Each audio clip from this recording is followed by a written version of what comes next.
What's up, guys? I'm SaltEMike, and this is your Star Citizen Week in review for December 9th, 2024. The push to get 4.0 out by the end of the year is in full swing, and Star Citizen Live this week was really good, and we have a lot of new and old flight HUDs. All that and more on today's Week in Review.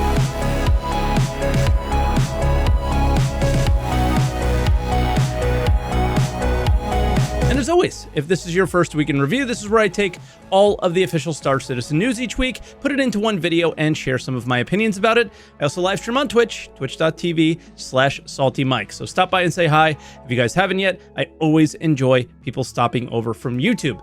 We have a ton to cover this week, but before we do, let me tell you about today's sponsor.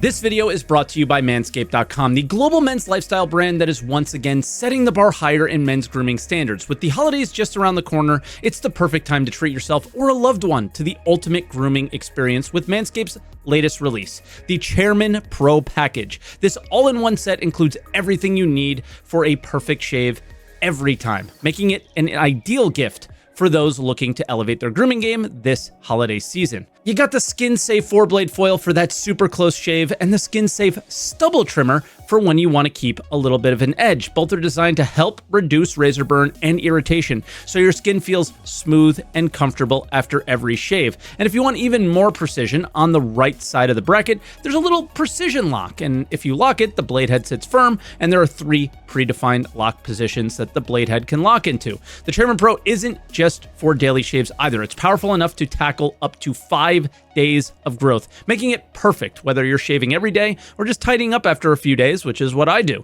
If you're looking for the perfect gift this holiday season or just want to upgrade your grooming routine, the Chairman Pro Package is the way to go. It has everything you need to keep your face looking and feeling its best, all in one box. So use promo code SaltEMike for 20% off your order plus free shipping. What a better way to treat yourself or someone special this season. Once again, that's 20% off plus free international shipping with promo code SaltEMike at Manscaped.com. Join the over 11 million people worldwide who trust Manscaped and give the gift of grooming this season. As always, thanks for supporting the sponsors, guys. Manscaped's amazing and has been with us for a really long time. And another person who's been with us for a really long time is our editor, Biggs, which these sponsors really help pay for. This is our 50th episode together, and it's his birthday today. So make sure you guys give him a big happy birthday comments down below in the comments. But without further ado, let's jump into the show and talk about some patch notes.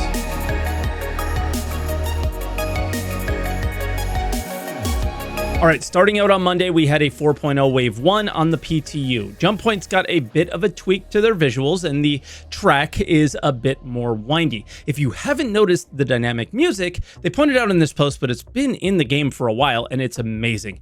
To listen, you just have to listen to the transition from when I go into Quantum and when I'm about to come out of it.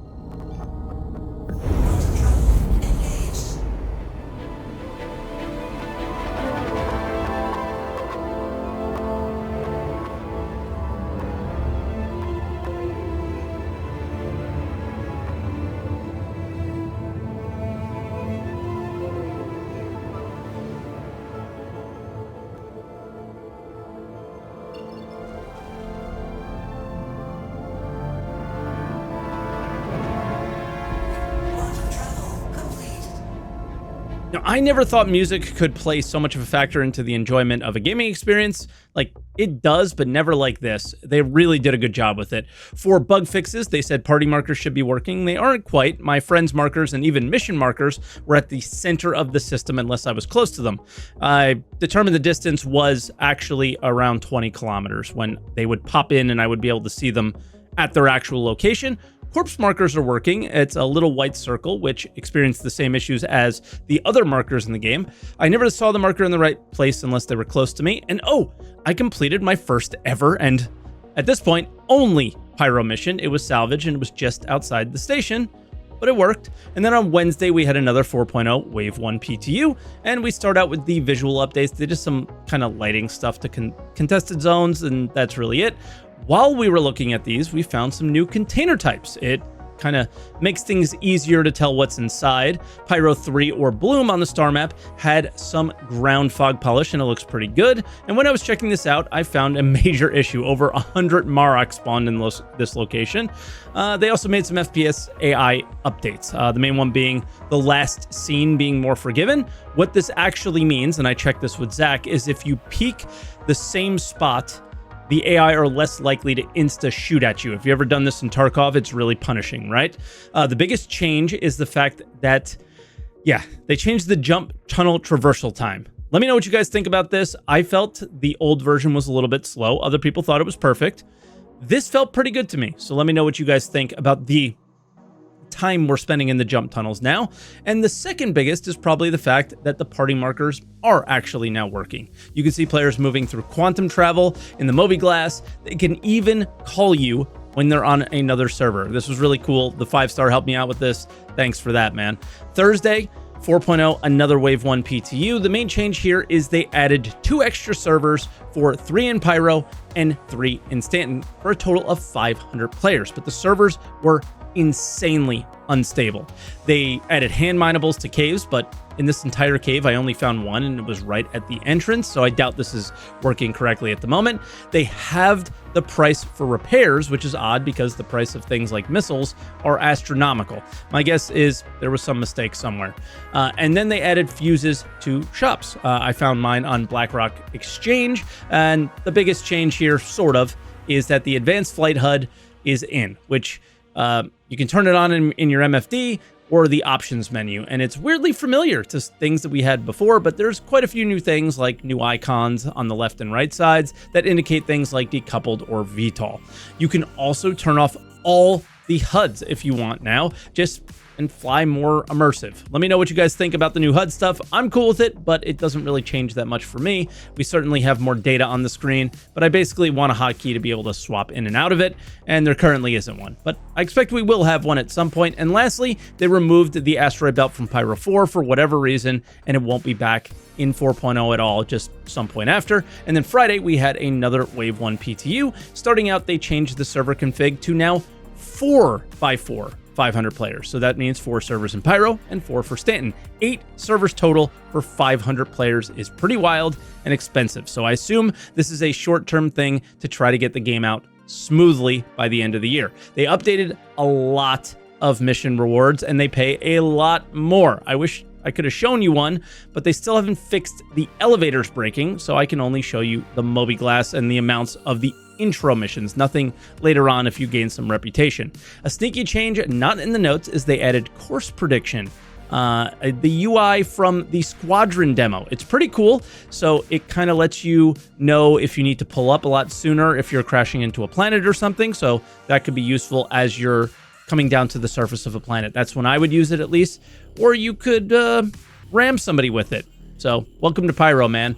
Another sneaky change, they added the pilot's quarters to the players, and it's pretty basic, but it's there now. And then Saturday, they moved to Wave 2. It's the same patch as the Friday patch, but if you're a Wave 2 tester, you can now try it out.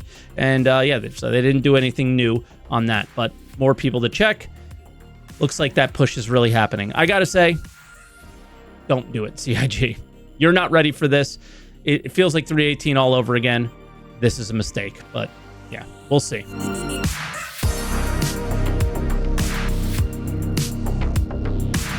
And for video updates, we had an Inside Star Citizen titled Music of Pyro. Nothing to note or anything to pick out, but like I mentioned in the patch notes section, they did a great job with the music, and so did the team. My only critique of the show was really that Pedro Camacho was the only aspect of the show. He's great. He's awesome. He's the composer for Star Citizen, if you guys don't know.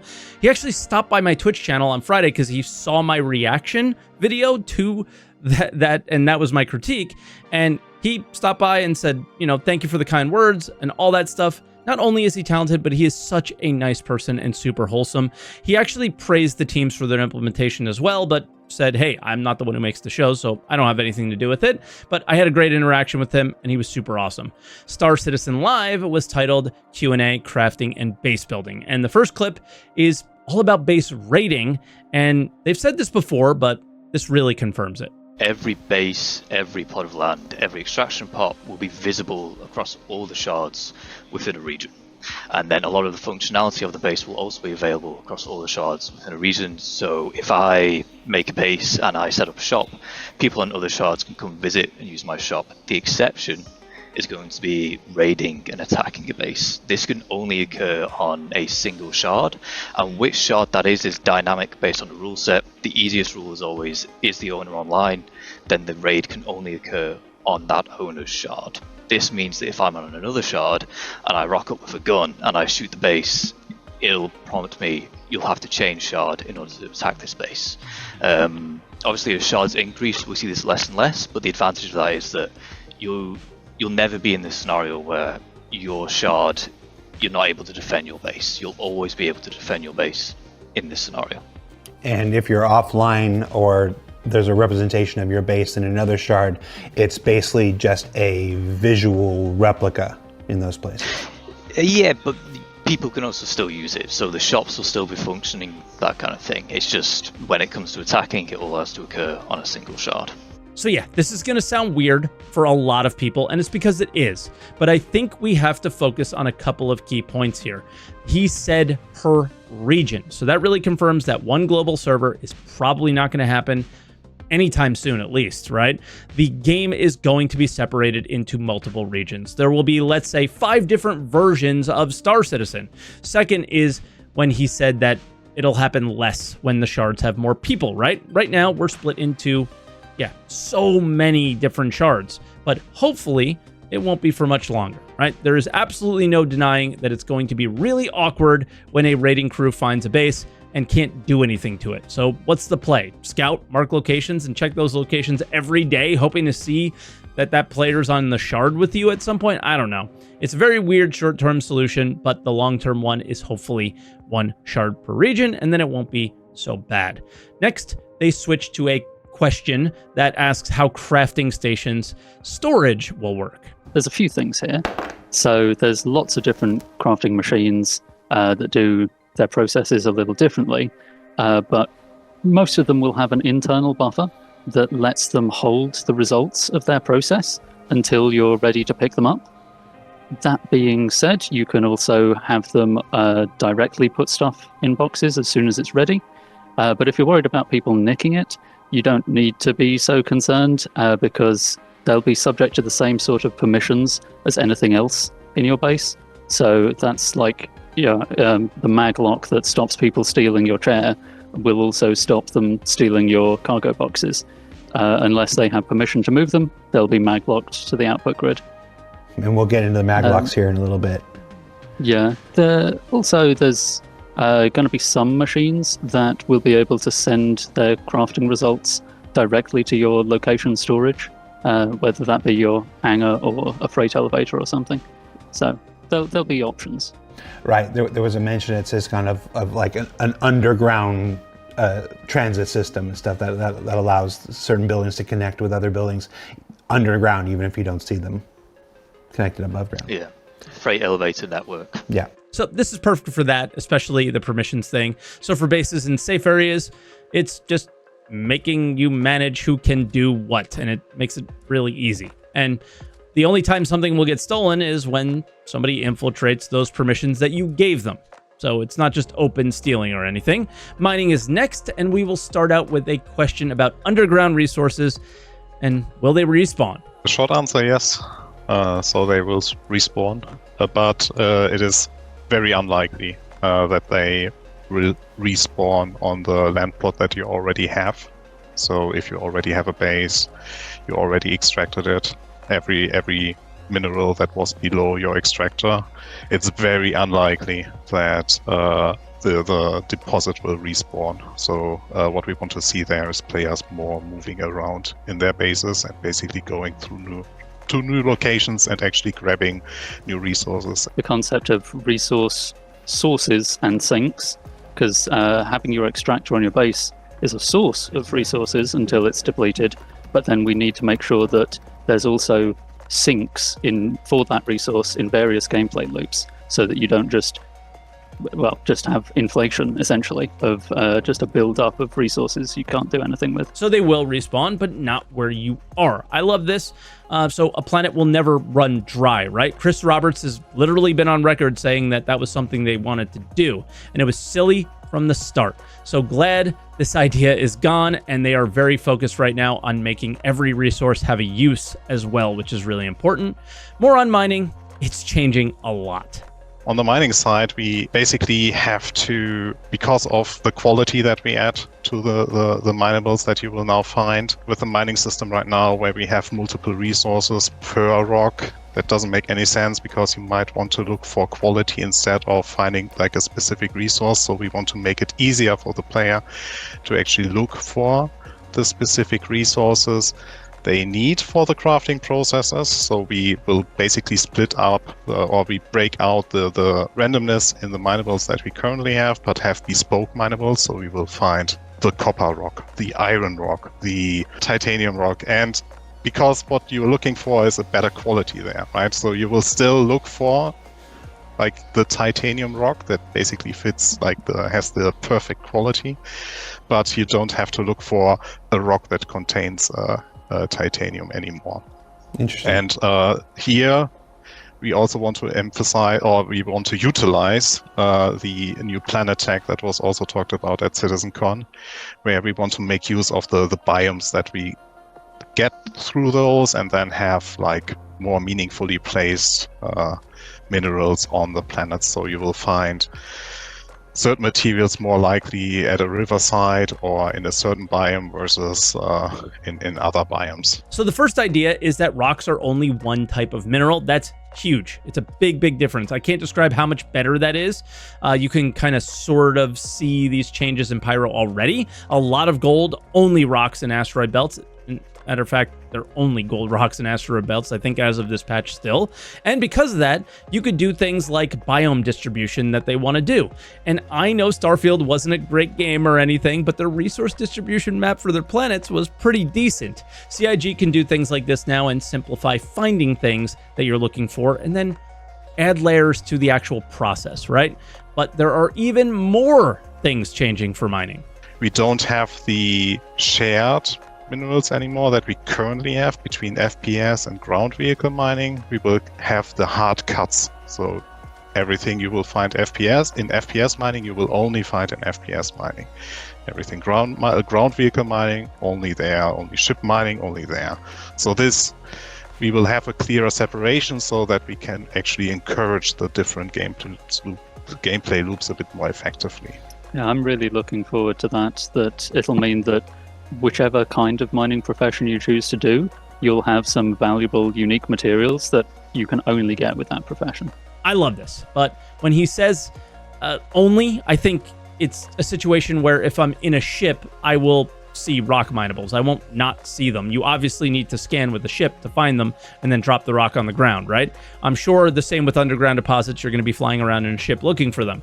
What they mean is the actual items will be different. And what is cool about this is if you just ship mine, you can't make everything. You might need some salvage or some hand minables or some ROC minables to craft the items that you want.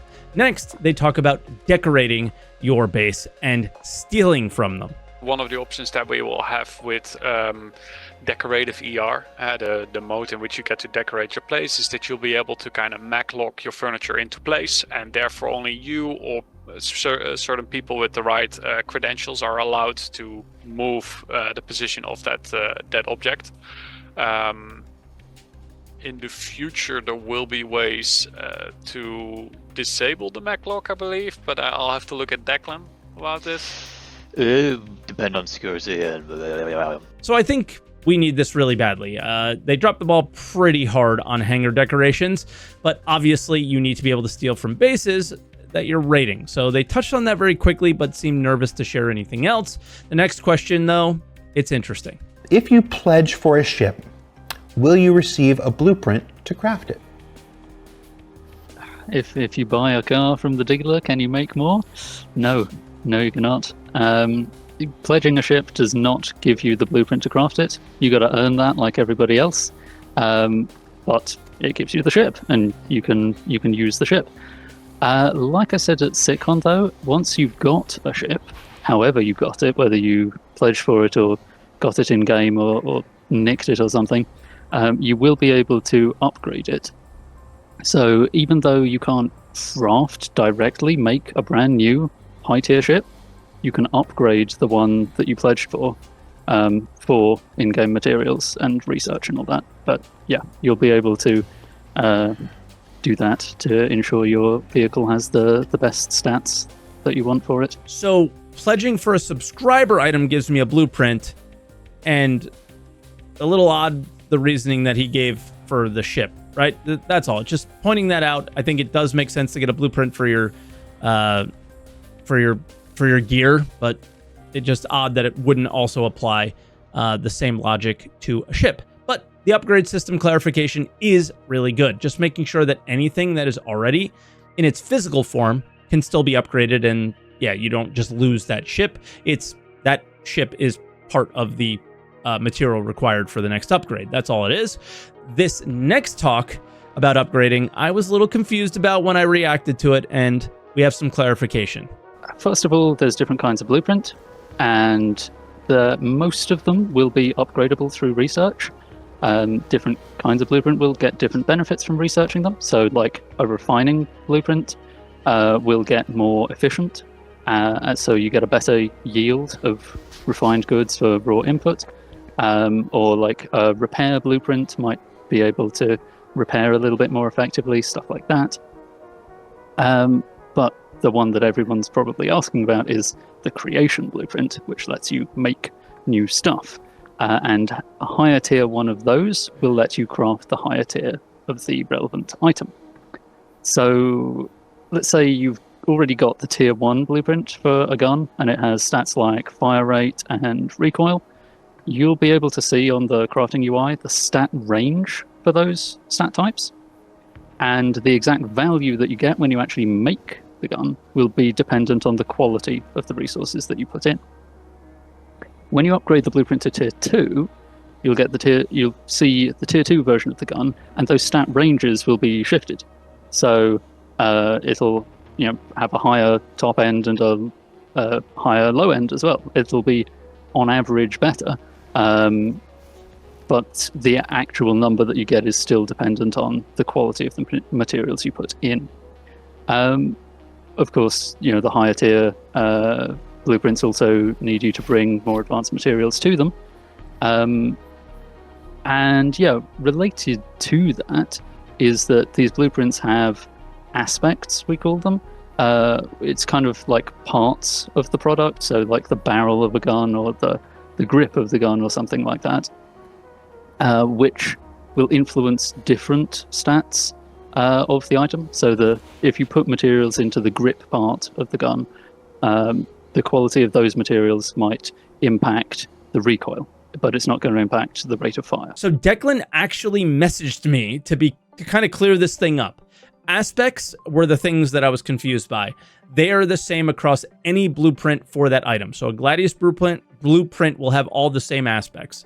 Right down the list. What you put in material-wise will just determine how high those aspects will go. It's all about the quality of materials. That's the RNG, not the RNG of, well, this blueprint has high levels of speed, something like that, and another blueprint might not. That's what I thought was going on. It is not. Then player trading comes up, and I am so happy with what they said. How will player trading at bases work? All right, I suppose there's two ways to look at this. You've got your seller and the buyer. If we look at the seller, then you've either acquired your items or you've crafted them and you want to put them up for sale.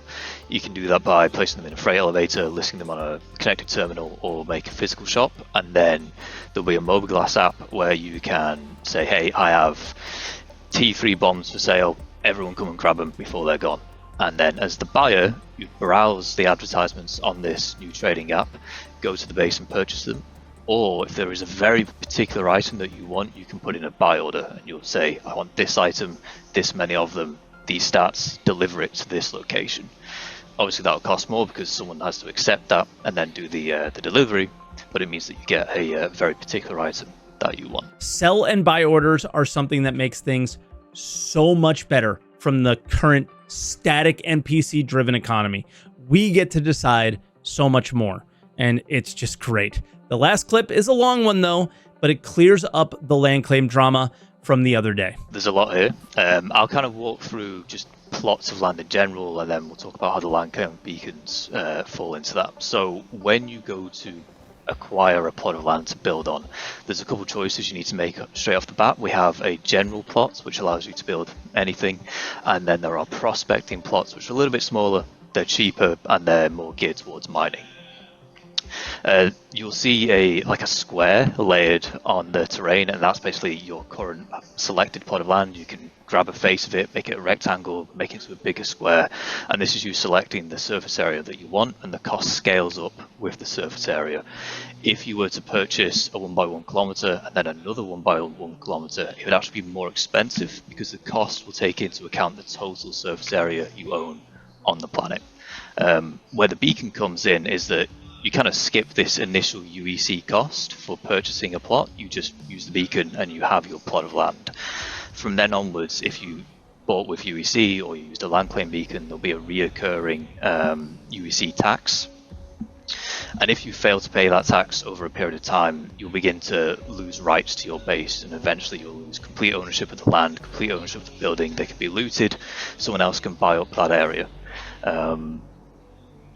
That's, it's very important that we avoid this concept of like a dead base. We don't want people to be able to just go AFK either for a year, even though they stacked up billions in their account. We still don't want them to be able to have a dead base. We want to free that up for the players.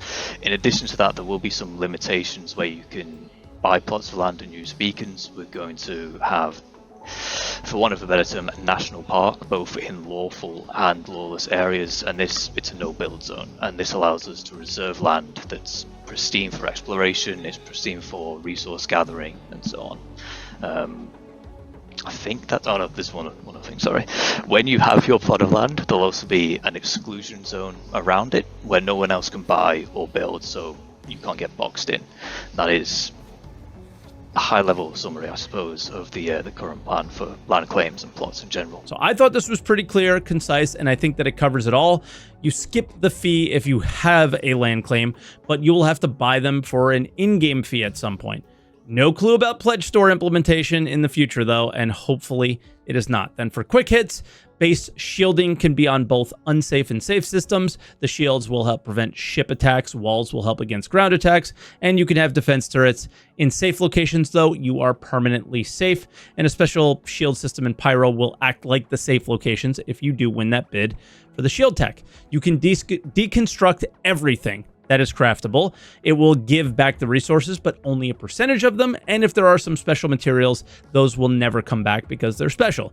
Blueprints will have some limited use ones, like X number of times you can use it, or there might be a cooldown for some, but they aren't saying anything else outside of the fact that they want stuff like more, I guess, qualities to a blueprint to help them balance gameplay if they feel they need to. You can also trade blueprints, but it depends. Sometimes a blueprint will just be awarded directly to your library for completing a mission, but sometimes you might find it on a pad. If it's on a pad, you can trade it. They want a ton of tints and things to customize your base as much as possible. You could start a base build and leave, but it will build while you're offline. Think of like a refinery job or something. And if that job is ongoing and people see your location, they'll see a hollow version of the structure you are trying to build and nobody can land there. All right, little update from Monday, Mike. I forgot to tell you about salvage, and this is right before the video is supposed to come out, so I apologize. The video is going to be a little bit late this week because of this, because yeah, it's really important. And yeah, let's watch the clip. Salvage will get also a little revisit, and something that I'm really happy and excited to tell you is in regards to the construction material that you actually get from munching from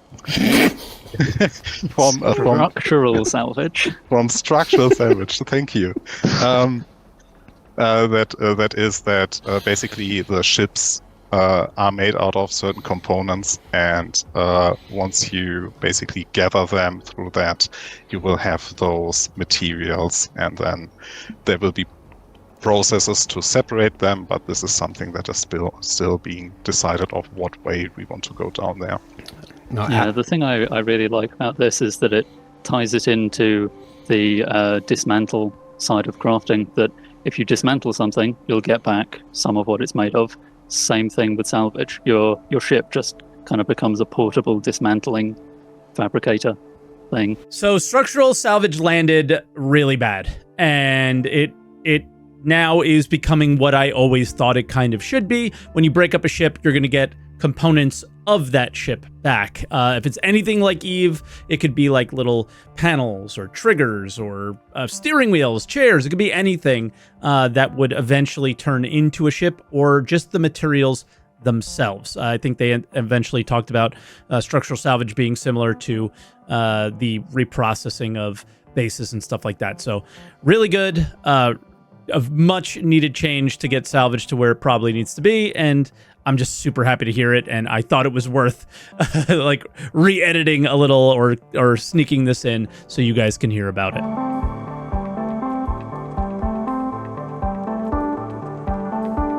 And for other updates, we're starting out with a sneak peek. As always, this appears to be some kind of pistol. I personally can't figure out exactly which one it is, but the gun isn't the sneak. It's the skin that is. They are hinting at the holiday event, which they give you a little gift each day for participating in. And these are my favorite skins, the Frostbite ones. Last year, I think it was last year, I got the Prospector and Vulture skins. They are my go-to for those ships. Then for dev posts, there was a Starlancer nerf, apparently. So a recent set of patch notes for 4.0 build stated a nerf to Starlancer's movement, and a backer asked why. Mattia from the Vehicle Experience team chimed in to tell us it wasn't really a nerf at all. The VTOL thrusters would get stuck, and they would stay on forever, and they just fixed that. So it effectively should feel the same, and honestly, to me, it did. Let me know if you felt any difference. There was an IAE skin distribution post. Nothing crazy here, but if you looked in your hangar and you still have not received something you owed from IAE, they're taking their time on this, sending out stuff pretty slow, so don't hit them up on support tickets. They literally said that on the forums because they're probably getting flooded with them. You'll get it eventually. Proximity assist. This is a reminder for you guys that you can turn it off. Every pilot that I talk to always tells me to turn it off. I never do, and I suffer for it all the time. Don't be like me, fly with it off. Also, you have to find it. It has a weird name, and Yogi lets us know that that is fixed in 4.0. And then there was a subscriber update. If you like spray paint, this one is for you. But the $10 sub rarely gets any paints anymore. I'm a $10 sub. It's really annoying. You just get a knife. The $20 sub gets the knife and a cutter dying star paint, and you can go to the store and pick up a cutlass dying star paint, and the full package with all the paints in the series is available as well. And that'll do it. So thank you so much for watching this week. I really appreciate it. Once again, for scheduling reasons, I did have to record this Saturday night. So if anything happened Saturday morning or Sunday, we're going to kind of like cut it in there real quick and sneak it in there because it's my editor Big's birthday. So again, leave a comment down below and wish him a very happy birthday, but also leave any comments down below on anything that we talked about today, anything that we might have missed. And yeah, like the video and subscribe if you're really liking the videos, and I will catch you guys next week.